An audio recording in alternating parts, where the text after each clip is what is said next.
can I see names like Sanjay, Theo, Fatin, Nabila, Yazid, good morning. Agnes, and Chumin, Raza, Anwar, Abby. Okay, so here's how it's going to work. First of all, let me introduce myself. My name is Surin Victor, and I'm here to share with you some tips, some practical tips and tools that you can immediately use to start thinking positively, start to be able to manage stress better and feel the positive impact. Yep. Okay, I'm going to be showing some slides. At the same time, I'll show a video, and then I will also go through some exercises for you. Right now, I don't see any one of you. So if you can hear me, if my voice is loud and clear enough, perhaps you can give me a thumbs up or an okay sign so that I know that, okay, so Kingsley, give me a thumbs up. Thank you, Kingsley. Abby, okay, great. Okay, so there are 3 ways that you can communicate with me. One is that you can give a thumbs up, like what Atika just did. 2, you can also type in the chat box and I will respond to your questions. If you have any questions, you can put it in the chat box. Or if I ask a question to everyone, a common question, then perhaps you can respond to me in the chat box, or you can just turn on your microphone and speak. Yeah. It'll be great if you can turn on your microphone and camera as well, so that I get to see your face. Okay. Now, also later on, I'm going to go through a short exercise with every one of you. And for that short 10 minutes exercise, I need you, if possible, I need you to turn on your camera. I need to see your face. Later on, I'll tell you when. Yeah.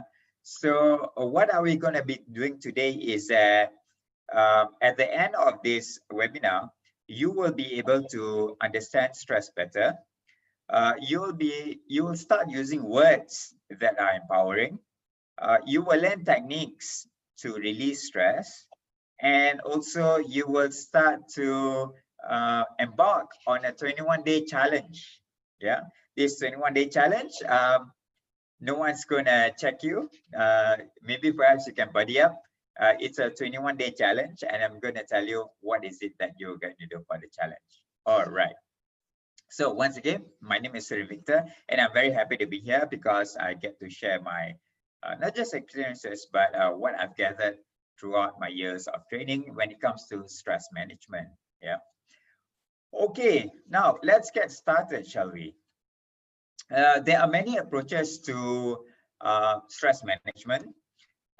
One of the approaches is the physical approach, for example, body massage and yoga.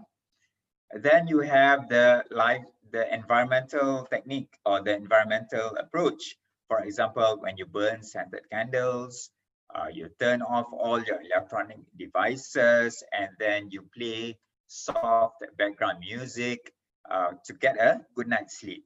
Yeah, so those are environmental factors. And then also you have dietary approach. For example, being a vegetarian or fasting. Now, these approaches are not standalone. They are not exclusive to one another. Rather, they are interconnected. For today, I'm going to be sharing with you the cognitive approach to stress management. Yeah. Okay, having said that, have you heard of the saying? If anyone has heard this before, maybe you can give me a thumbs up, or you can say yes, you've heard of it in the chat box. Okay. Okay, so we have Atika here says that her laptop doesn't have camera. Okay, it's fine, it's okay. All right, now the saying is, yesterday is history, today is a gift, and tomorrow is a mystery. Has anyone heard that saying before? Yes, you've heard of it. Anwar has heard of it. Atika has heard of it as well. Okay, who is this? Yazid. Fatin has heard of it before. All right, great, fantastic. Okay, now, so once again, the saying is, yesterday is history, today is a gift, and tomorrow is a mystery. Now, what does it mean? Or how can we relate to it? is that three things, yeah? History, gifts, and mystery. So history is something that we refer to. It's a guide for us today. And also it's for us to deeply appreciate what we enjoy today. Whereas gifts, well, everyone likes a gift. Yeah. Gifts are always free. There's no such thing as a free gift because gifts are already free. Presents. And then mystery. Mystery is something unknown, something that makes you go, something that makes you wonder. It gives you wonderment. It gives you a sense of what's going to happen next. What's going to happen next? Okay, now ask yourself, do you want a life whereby you don't have history lessons, history books, history video clips, you don't have gifts, and you don't have mystery? Or do you want a life whereby you have history, you have gifts and presents, and you have mystery? Which one would you prefer? Without these three things or with these three things? Okay. Okay, right now, you may want to respond if you want to in the chat box, or you can just speak to me. With, okay, who says that? With those things, with Anwar, okay, thank you. Okay, Abby says with, right. Sanjay also says with, Norizan says with. Okay, so far I only have responses which says with. So far, Akio also says with. So far, no one has said that you don't want a life without history, without gifts, and without mystery. So I would say I'm confident to say that 99% of everyone here wants a life which has history, gifts, and mystery. All right, great, fantastic.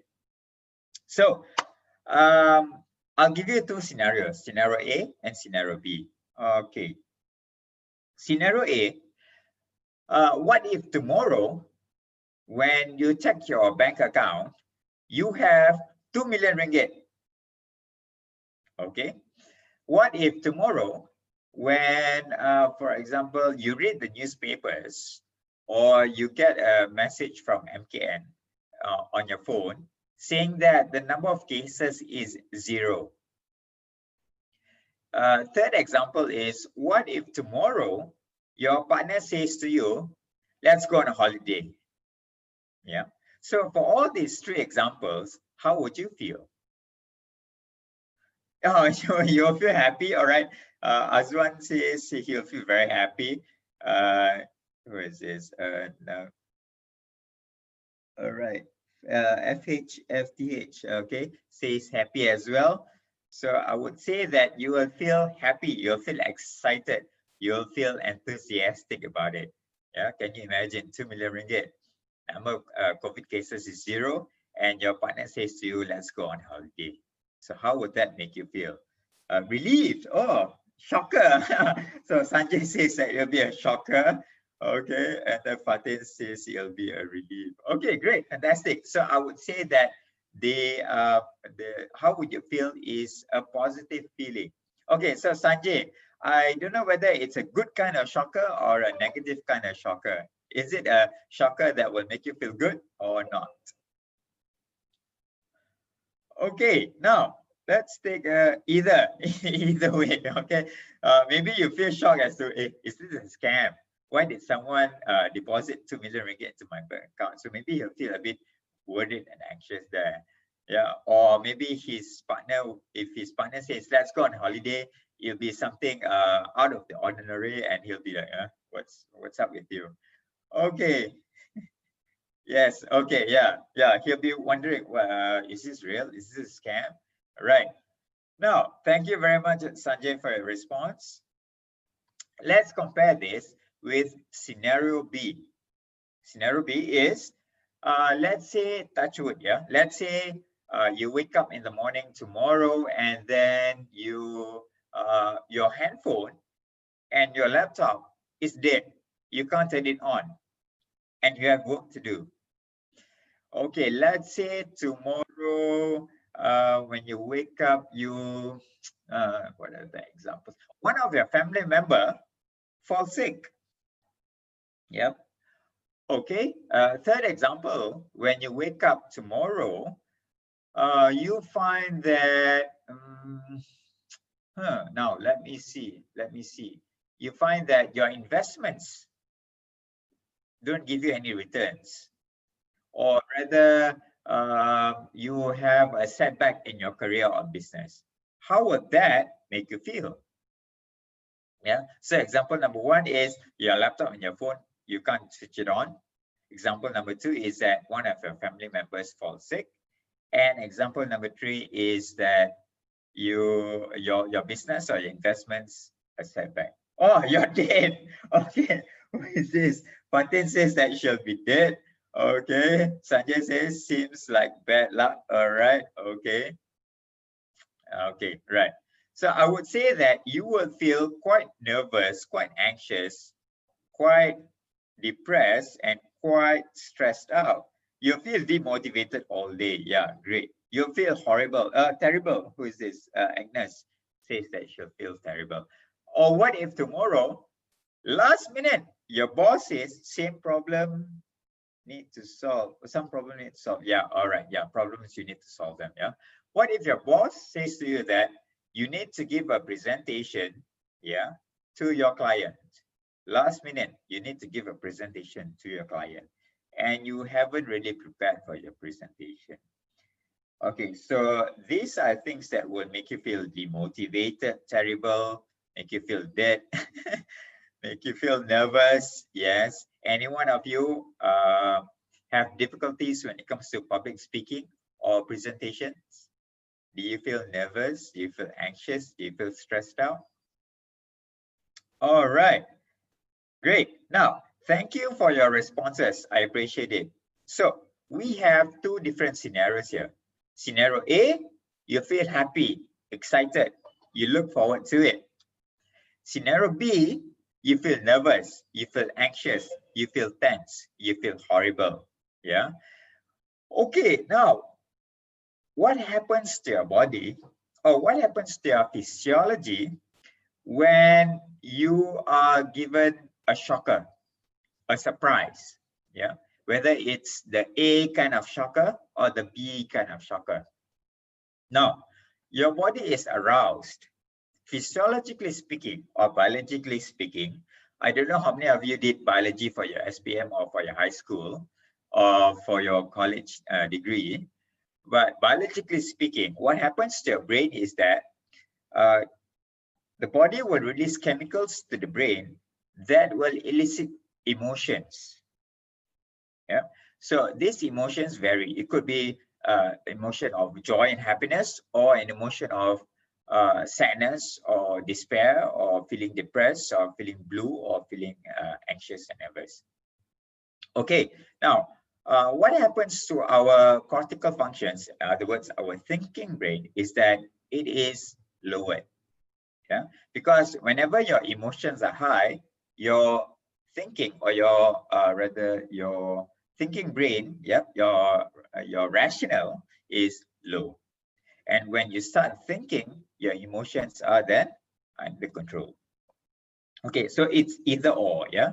So now when you're given this news, example A and example B, yeah, a shocking news, does it make you feel excited? Does it make you feel nervous or anxious?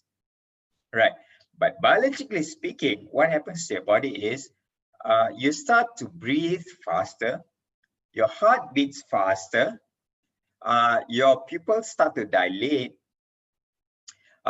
Some of us, we might start to sweat, our armpits might start to sweat, or we may get sweaty palms. So this biology response, this physiological response, is the same for both scenario A and B. So if tomorrow I check my bank account and I find that I have 2 million ringgit, my body's response is the same if tomorrow I get the news that one of my family members falls sick, or I get the news that I need to present in public to my clients. So biologically speaking, the same thing happens to your body, to your physiology, to your lungs, to your heart, to your muscles. Your muscles will start to tense up, and then your pupils will start to dilate. So biologically speaking, you experience the same thing, but psychologically speaking, you interpret it as two different things. Okay, I need to check your cortisol level. Yes, okay, right. So a few hormones, a few chemicals are released into the bloodstream. One of it is adrenaline, and the other one is cortisol.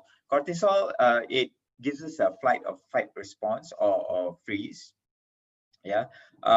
Whereas adrenaline, yeah, it makes us ready. It makes us ready for action, right?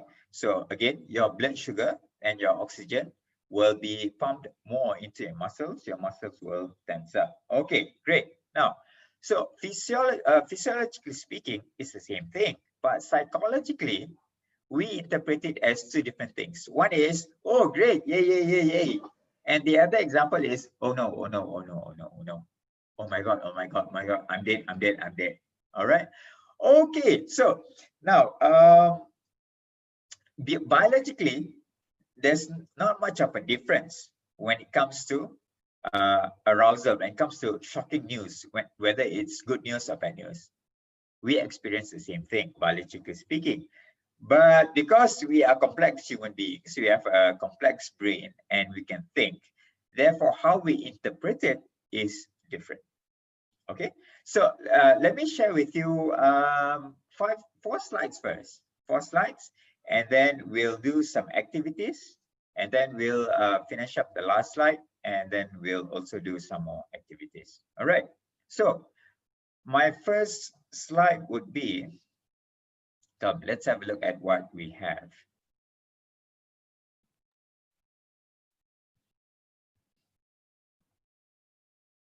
Okay, right. So for today, I'll be using cognitive approaches for mental health and well-being.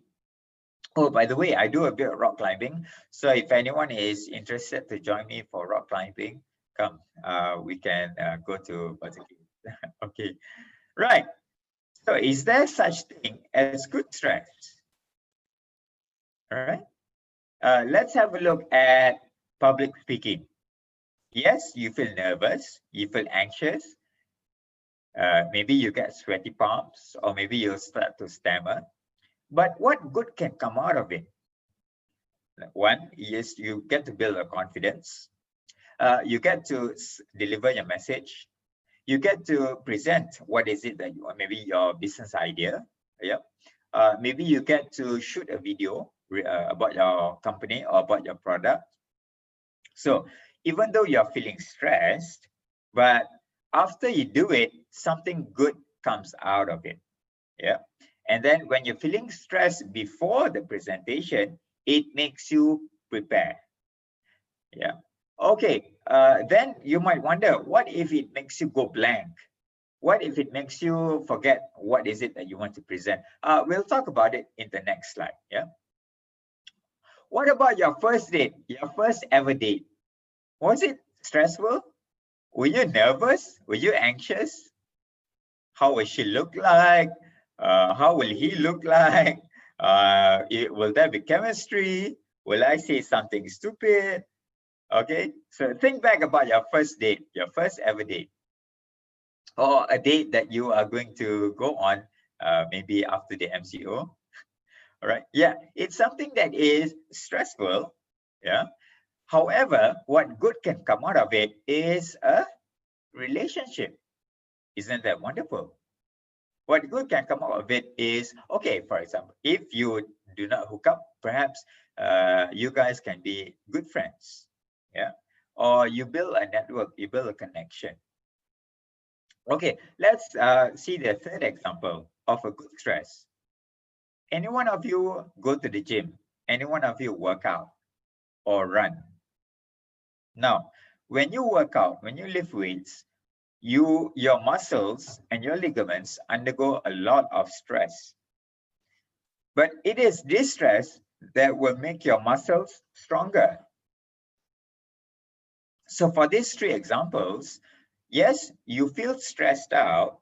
There's adrenaline, there's cortisol, there's maybe for example number two, there is oxytocin or serotonin. Okay, but all these stressors or all these events that causes stress has a positive outcome. Either it makes you stronger, it makes you more confident, or it gets you into a relationship. So now, if you think that way, will you still be thinking, if you see things that way, if you see stress that way, or these events that way, will you still think that this is something avoidable? I should avoid this. Would you think that, oh my God, this is horrible? Or would you think that, okay, well, at the end of the day, at least I get something good. So will this change your mind as to whether stress is bad, or stress can be good, can be useful? Now, let me give you a fourth example. Trees. So if you take a plant and you tie a stick to the plant so that it doesn't sway left and right, yeah. And if you take a plant and you purposely, with your hand, you sway the plant left and right, the plant B, this plant, will grow, the diameter of the trunk will be bigger. Yeah. In other words, plant B will be stronger than plant A. Plant A is the one that you tie to a stick so that it doesn't sway left and right. Plant B is a plant that you intentionally sway left and right, yeah, every day. So this is an experiment that has been done, and they found that the tree that sways in the wind, the trunk will be, the diameter will be bigger. All right. Okay. So let's have a look at the stress and how does it relate to your performance. For example, public speaking. Now, if so, we have the stress level and the performance, and the two axes. So let's say if I ask you to present to, let's say, kindergarten kids. If I ask you to present to 2 or 3 of your friends, that is, I would say the arousal is still low. The stress level is quite low. However, you don't really perform. It doesn't really push you to perform.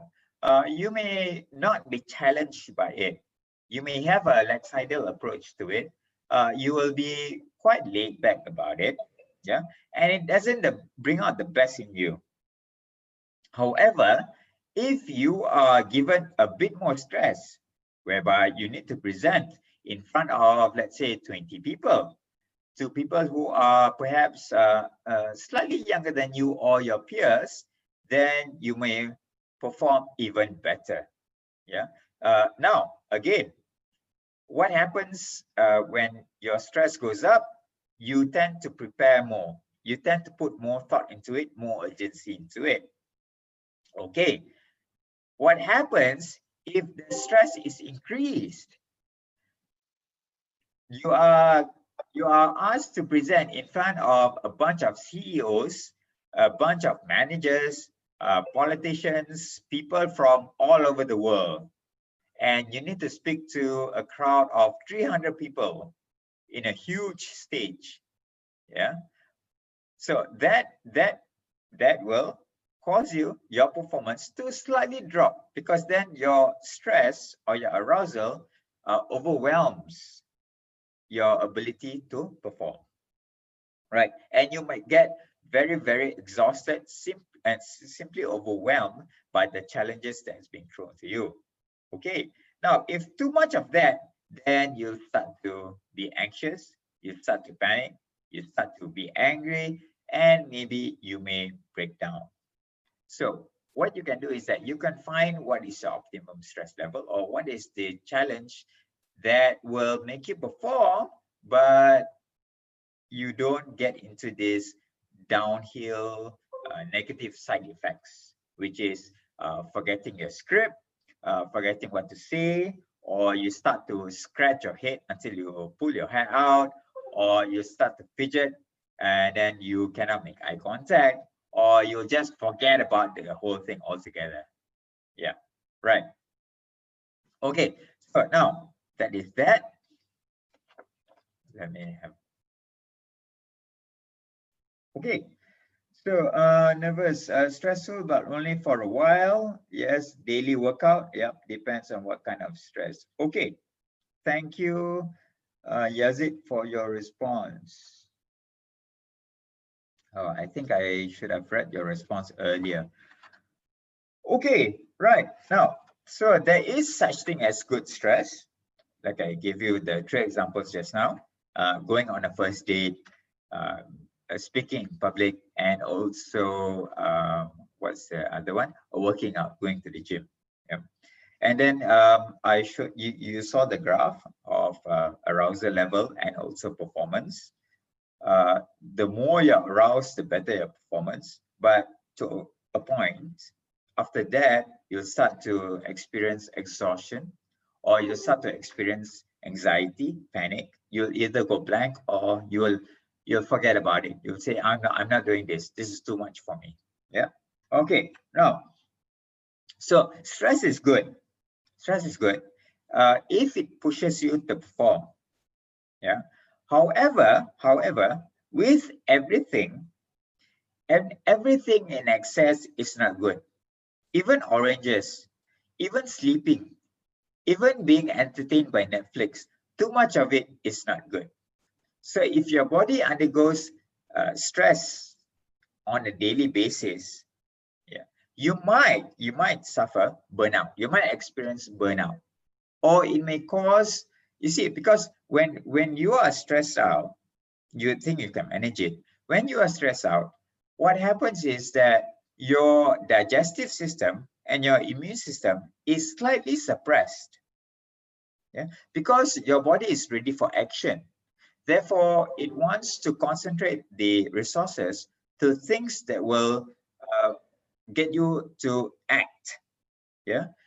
So your digestive system and your immune system is suppressed. So can you imagine if your immune system is suppressed every day, every week, every month, what will happen to your immune system? What will happen to your body, to your health? You'll be more susceptible to colds, flus, infections. Yeah, your body cannot produce enough antibodies, or, your body's immune system cannot work at its optimal level to kill off cells or pathogens that invade our body on a daily basis. So stress to perform is good, but it shouldn't prolong. It shouldn't be prolonged. So if you think about your finances, if you think about your business, and you feel stressed out, it's good. It's good if it's for you to plan out. It's good if it's just for you to analyze it or to strategize. But if you think about it, every single day, every week, every month, the accumulative stress, yeah, causes your immune system to be suppressed, and lo and behold, that's how we get infections. That's how we fall sick. Yeah. So one of the things that we can do when we think about things that stresses us out is what I call the power of the pen. Simply by putting things in your head down on a piece of paper, yeah, that gives you a slight relief. Because when things are in here, it's all jumbled up. It's in knots and loops. But when you put it on a piece of paper, or in other words, journaling, then you put it in a structured manner, and you take it away from your head and put it elsewhere. So you disassociate your issues, your problems, your stressful events and thoughts. You dissociate. However, you're not forgetting about it. You cannot sweep things under the carpet. Rather, you document it. Why? So that you can revisit it later on. Yeah, you don't want to carry the stress every single day, every week, every month. Okay, now, so that's that. So what can we do about it? What can we do about things that stress us out? Yeah, I would like to share with you three things. Yeah, the first one is language. I call it language that empowers. Now, how many of us, or how many of you, sorry, how many of you play golf? Anyone plays golf? If you do, you can maybe give me a thumbs up, or you can, Azwan, no, he doesn't play golf. Oh, Yazid, Mr. Yazid plays golf, is it? No, Atika, no. So I'm guessing Azwan and no, I'm guessing Anwar and Yazid are friends because Anwar says that Yazid plays golf. Only for business, okay? So Sanjay plays golf. All right. Now, when you hit a golf ball, the ball will end up. Uh, I don't know how far you can hit. 50 meters away? Is that possible? 60 meters away? Now, if you slightly change, they are from Kaneka. Oh, all right, from the same company. Okay, right. Now, if you slightly change the angle of the club, yeah, or the head of the golf club, slightly, by just maybe 1 millimeter or 2 millimeters, yeah, just so slightly that you cannot see with your naked eye, yeah? But you change it slightly, and you hit the ball, you realize that the ball will end up very far from where you want it to be, yeah, from your initial swing. You change it slightly, the angle, the results will be different later on. So it's the same with I just play hockey. Okay, great. So I think hockey is you can use hockey as well because you have the same concept whereby you use a stick and you hit the ball. Yeah. So if you change the angle of the hockey stick, who is this Anwar? I'm sure that the ball will end up somewhere else, right? Okay. So now, what if you change your language? When you change your language, you'll be wondering, change my language. Okay, now, I'm not talking about whether you speak in Tamil or English or Malay or Mandarin. I'm talking about the words that you use. Anwar, state player. Oh, okay. Still playing, Anwar? Still active? Okay, so changing of language, what I mean is you change the words that you use on a daily basis. Now, example, yeah, have to.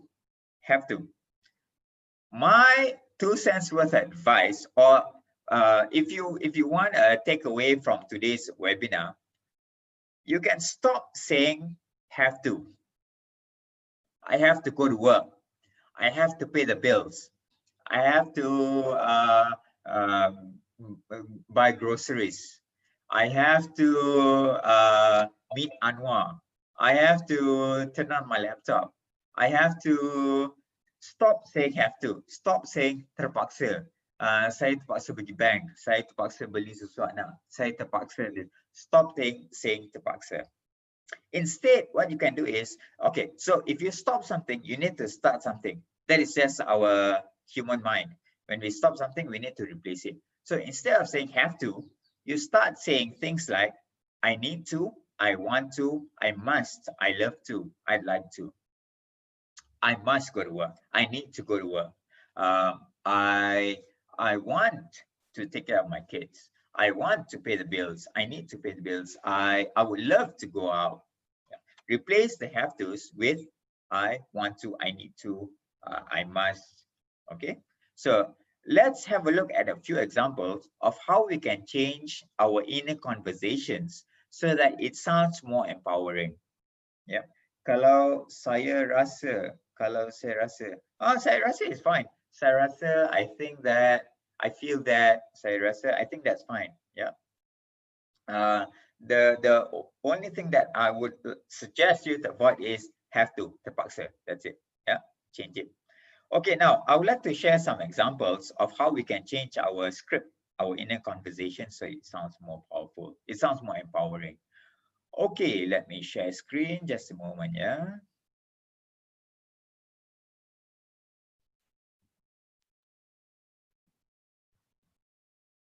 Okay, so we're done with this. Right, let's have a look at language that empowers. Instead of saying, I don't want to be late, you can say, anyone wants to try? Let's see now. Anyone wants to try? Instead of saying, I don't want to be late, you can say that, I want to be on time. Okay, let me see now. Is there okay. Oh, sorry. Instead of saying I don't want to be late, you can say I want to be on time, or I want to be early, or I love to be early. Love to be on time. Okay. All right. So some of you, okay. Let's see your chat. Okay. Example number 2. There's plenty of time. I'll do it later, lah. Right? So everyone has 24 hours a day. In other words, you can say time is limited or time is precious. I need to get started. Or I'd rather do it now and make mistakes than do it later and be late. Yeah. So that sounds more empowering. Time is precious. I'll start doing it now. Okay. Example number 3. I have to go to bed by 11 tonight so that I won't feel sleepy and miserable all day tomorrow.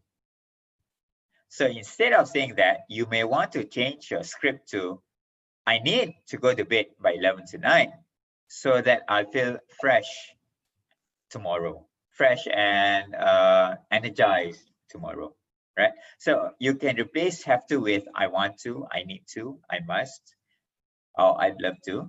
And then you can replace sleepy and miserable with what is it that you want to feel instead. So if you don't want to feel sleepy and miserable, what do you want to feel instead? Yeah, put it in a positive manner. Now, I should have been a better parent. I should have been a better son. I should have been a better daughter. The word here is should have, because when you say should have, it's regretting. You're looking at the past and you're thinking, I could have done that. I could have done this. I could have done that. Now, there is no point. There is no point looking back. That is one of the things that stresses us out, is when we look back and we regret. Yeah. Also, another thing that stresses us out is when we look into the future and we're anxious about it. So that is what it means by live in the present.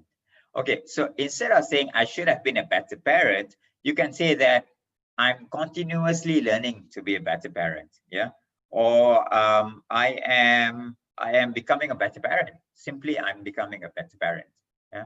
Or that as the day goes by, I am becoming better and better in every way and in any way. Yeah. Okay, let's have a look at example number 5.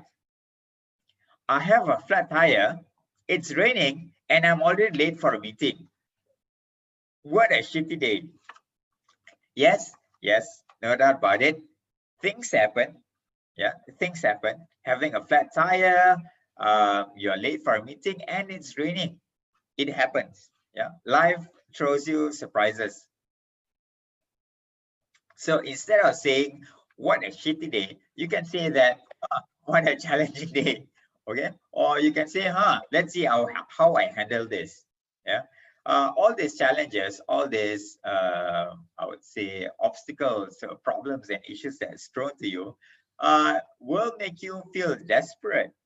But know this, yeah, desperation sometimes makes you very creative and makes you look for problems immediately. It gives you a sense of urgency that makes you think creatively and come up with solutions.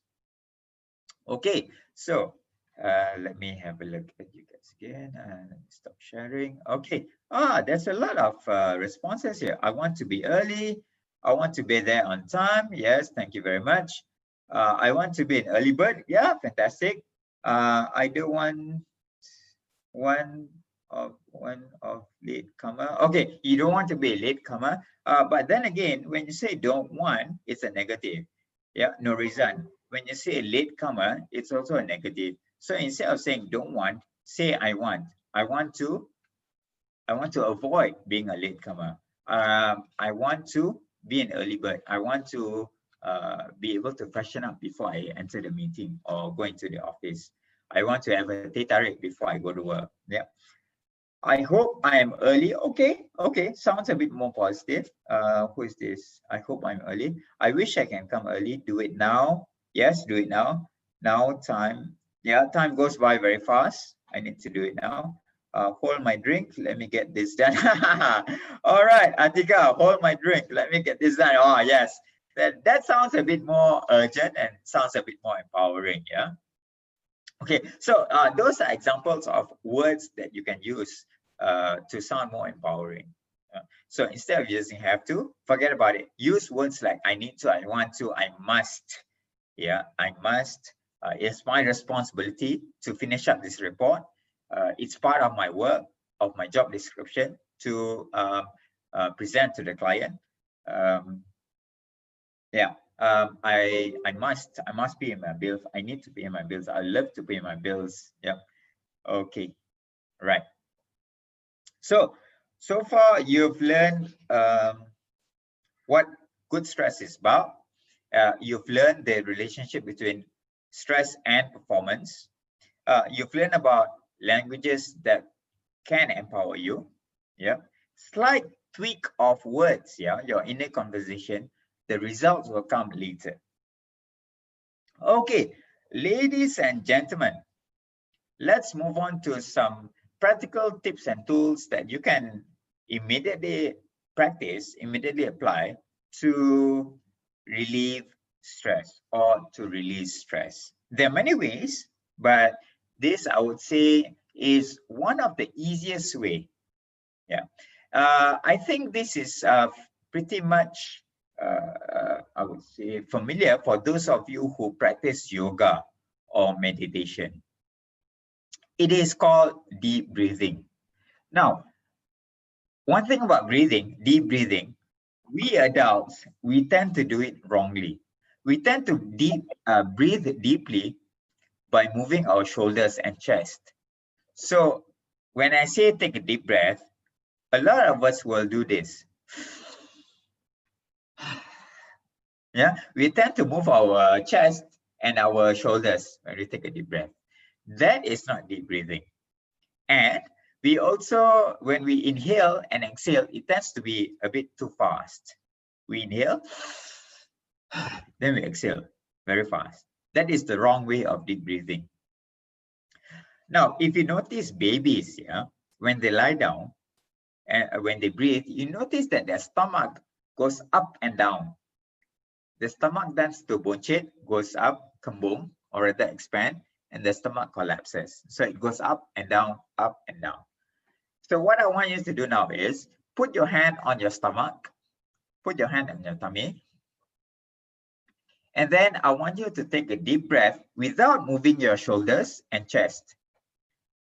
Yeah, without moving your shoulders. I want you to, when you take a deep breath, you move or you expand your stomach muscles. You feel a slight strain. Yeah, you try to bonchetkan your stomach. Yeah, you push it outwards. So when you take a deep breath, your stomach goes out. And when you exhale, your stomach goes in. So instead of your shoulders going up and down, instead, your stomach goes out and in. Okay? And also, when you inhale, inhale on the count of 3. And when you exhale, you double it. So if you inhale 4 seconds, you exhale 8 seconds. If you inhale 5, you exhale 10. But if you inhale 2, then you exhale 4. So it's double. So what you can do is that when you inhale, 1001, 1002, 1003, and then when you exhale, 1001, 1002, 1003, 1004, 1005, 1006. Yeah, it's double. If you can't double, at least it's slightly longer than you inhale. All right, so deep breathing, 2 things here. One is your stomach goes out and in. Yeah, and number 2 is that when you exhale, you take a longer time than when you inhale. Now that is deep breathing. Okay, but one thing about deep breathing, don't do it too many times. Maybe you want to do it 2 or 3 times, and then you breathe normally.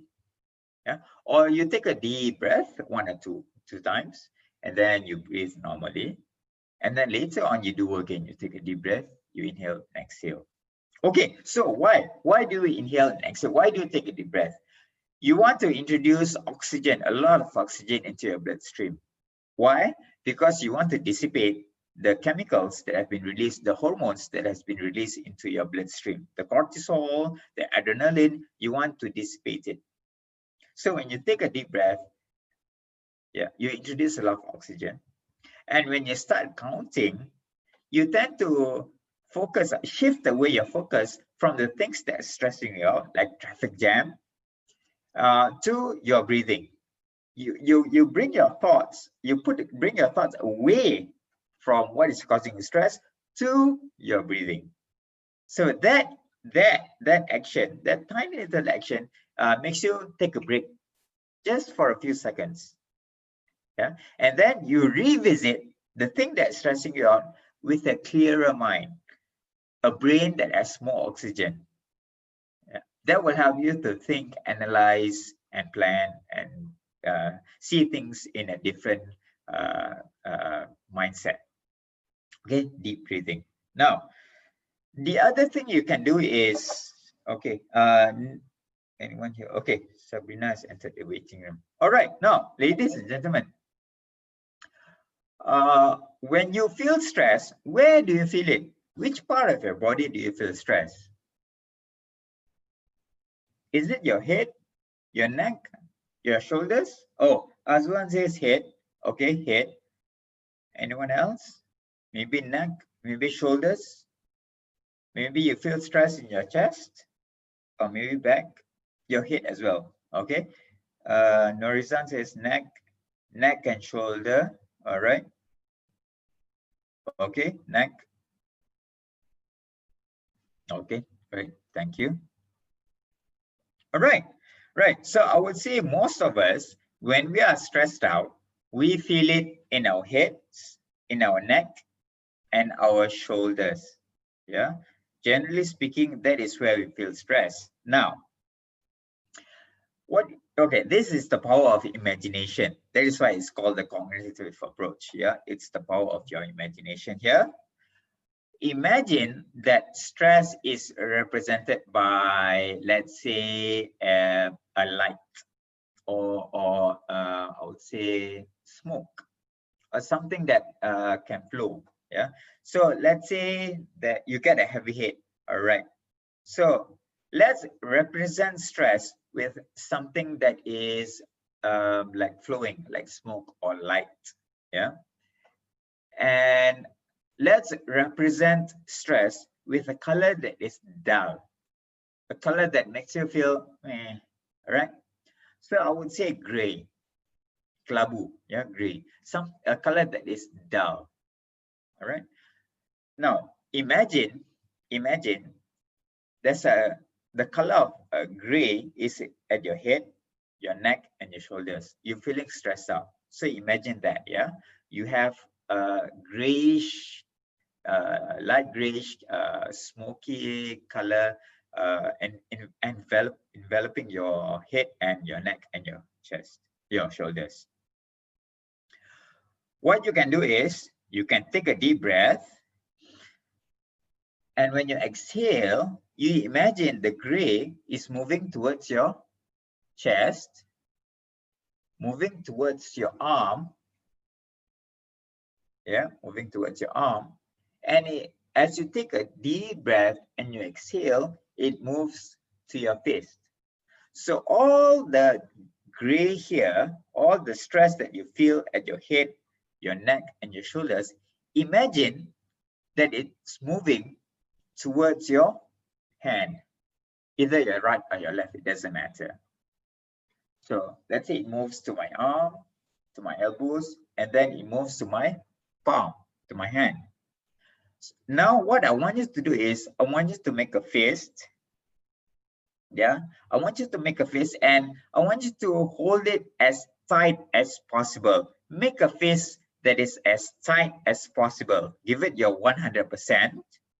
Okay, and imagine all the stress has moved away from your head to your fist that you're clenching so tightly. What I want you to do is I want you to take a deep breath, and when you exhale, you put your fist away from your body as far as possible, and you release your fist. And you imagine the gray is being released into the atmosphere away from your palm. So this is called the fist technique. Once again, you take a deep breath, you imagine the gray, the color gray, moves away from your head and neck and shoulders to your arm, into your hand. You make a fist as tight as possible, hold it away, as far away from your face, from your body. Take a deep breath, exhale, and you release your fist. And you imagine that the stress is flowing out from your fist. Okay, so that is something that we can try. We can immediately put to practice. Okay. So, ladies and gentlemen, are we good? Can we carry on to our next exercise? Okay, great. For this next exercise, it's going to take perhaps maybe, okay, thank you, Azwan. Thank you, FHFATH. I don't know how to pronounce that. Okay, maybe Farhana, I think. Okay, for this next exercise, if possible, could you please turn on your camera? It's only going to take about 8 minutes. Yeah. You don't need to turn on your microphone, just turn on your cameras if possible. Otherwise, you just listen to the sound of my voice. Okay. All right. Now, okay. Thank you very much, Agnes. Ladies and gentlemen, what I'd like you to do now is, I would like you to make yourself comfortable. Make yourself very comfortable. Yeah. If you are sitting on a chair, you may want to adjust your chair. Okay. Place your feet flat on the floor. Maybe you want to put your hands on the table, on your thighs. Just make yourself comfortable. Ladies and gentlemen, I want you to take a deep breath. Inhale and exhale. Yeah, take a deep breath. Inhale and exhale. Okay, now, as you sit there, feeling comfortable, ladies and gentlemen, you may just want to close your eyes. You may just want to close your eyes. That's right. That's right. You may just want to relax your eyes now. Make them so comfortably relaxed that they won't bother to open at all. They will remain comfortably closed throughout. And as you sit there with your eyes comfortably closed, I want you to know that there is nothing of importance for you to do right now, but to listen to the sound of my voice, which will take you deeper and deeper relaxed. And as you sit there, feeling comfortable, I want your mind to drift away, far, far away. And I want you to let all the muscles of your body, from the top of your head down to the tips of your toes, to go quite soft and loose. Ladies and gentlemen, I want you to know that you can be aware of all the sounds around you, the sounds inside your room and the sounds outside your room. And I want you to know that these sounds are unimportant and you can just disregard them in your own way. You may even find that, in a strange way, these sounds help to take you ever more deeply relaxed, deeper and deeper relaxed. As you sit there, feeling comfortable, your subconscious mind becomes open, more accessible, and receptive to new learnings, to changing old beliefs. As you relax so comfortably in your chair, just listening to the sound of my voice, so calm, and a feeling of peace and tranquility allows you to relax more and more with each breath, with each gentle beat of your heart. As I count down from 10 to 1, you can just let go and you can go deeper and deeper with each count. 10. As you allow each muscle and nerve in your body to relax, letting go, becoming calm, you feel peaceful, comfortable. 9. Relax your mind and your body together. And if you lose track of the progression of the numbers, then that is fine. Just let go now. 8. You start to sense a gentle connection between your mind and your body and your inner wisdom. 7. Go deeper now. And as you breathe out fear, breathing out anxiety, breathing out unwanted, unnecessary nervous tension in your body. 6. Stress is flowing away from your body every time you breathe out. Letting go now, slowly, comfortably, calmly. 5. And deeper relaxed. 4, 3, 2, and 1. All the way deep down, relaxed. And I want you to enjoy this very pleasant sensation of relaxation for a few seconds. And then I will awaken you.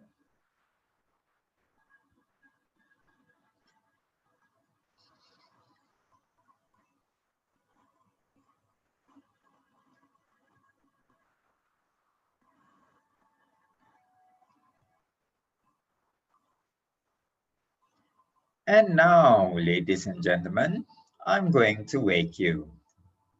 In a few seconds' time, you will hear me count from 1 to 10. You will slowly awaken with each number, and at the count of 8, you will open your eyes, and by the count of 10, you'll be fully wide awake. You will wake up feeling fine with a feeling of well-being all over, a feeling of well-being. Every part of you will be back here with me in the present, and all normal sensations will return to your limbs. And you will be fully wide awake at the count of 10. You will feel fine, refreshed, feeling better and more optimistic than you have felt in a long, long time. So, as I count from 1 to 10, you become more and more awake with each number. At the count of 8, you will open your eyes. You'll be fully wide awake, feeling fresh than ever before. So ready? 1, 2, 3, waking up. 4, 5, 6, waking up. 7, 8, open your eyes, open your eyes, open your eyes. 9, 10, wide awake, wide awake, wide awake. Welcome back. Give yourself a stretch. Okay, move your fingers, wiggle your toes, take a deep breath, and thank you. All right. All right, so who is this? Norizan, sorry, can't focus in the office. Okay, yeah. Now, that is my mind-body relaxation session. Now, usually I do it one-on-one. Yeah, it is meant to be one-on-one, but I want to give you a short, very short, slight teaser as to what I can offer you. So if you want a one-on-one session, we can fix the time and date. You can just speak to Liana, the organizer from Excel. Speak to Liana, and perhaps she can pass you my handphone number, and we can communicate. I will have a one-on-one. If you want to, I can offer you this one-on-one virtual therapy session, yeah, which is more tailor-made to suit your needs. It will last about 20 to 25 minutes. All you need to do is just close your eyes, and then I'll take you through the deep relaxation. Okay, so you may want to keep in touch with the organizer. If you want this a private session with me, please do speak to the organizer. Okay, one more last thing before we go, ladies and gentlemen. I'll give you a homework. It's called a 21-day challenge before we end. Okay, so the 21-day challenge, why is it called 21? Because you need to do it for 21 days consecutively. Yeah. 5 things that you do to rewire your brain to think more positively and optimistically. Yeah. Number 1 is when you wake up in the morning, I want you to just very quickly, what are the 3 things that you're thankful for?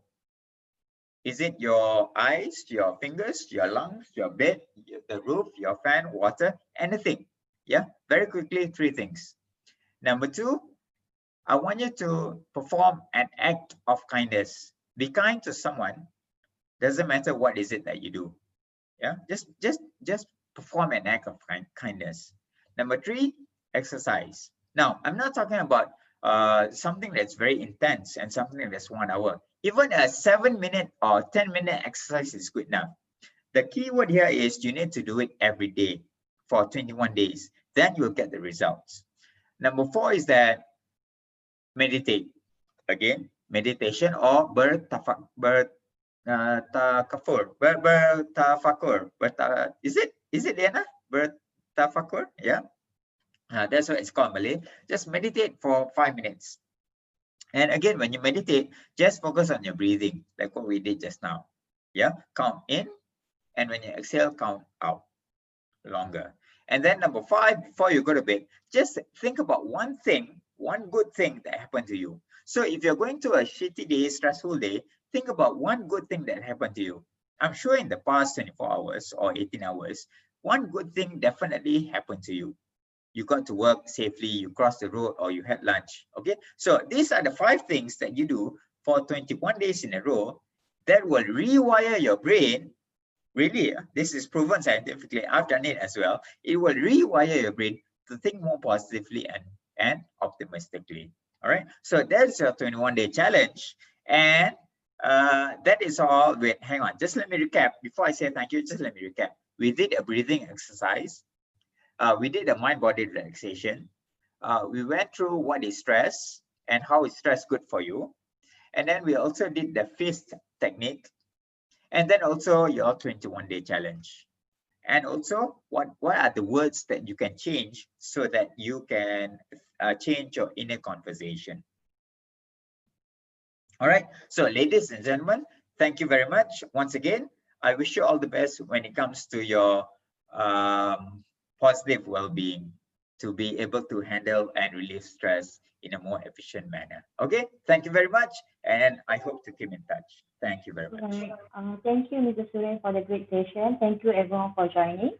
We will share the video recording after this session. We will send either through WhatsApp group or through the email. If you have any inquiries for in-house training, social skills training, you may contact me, Liana. Okay, thank you, everyone. Stay safe. Thank you. Thank you very much.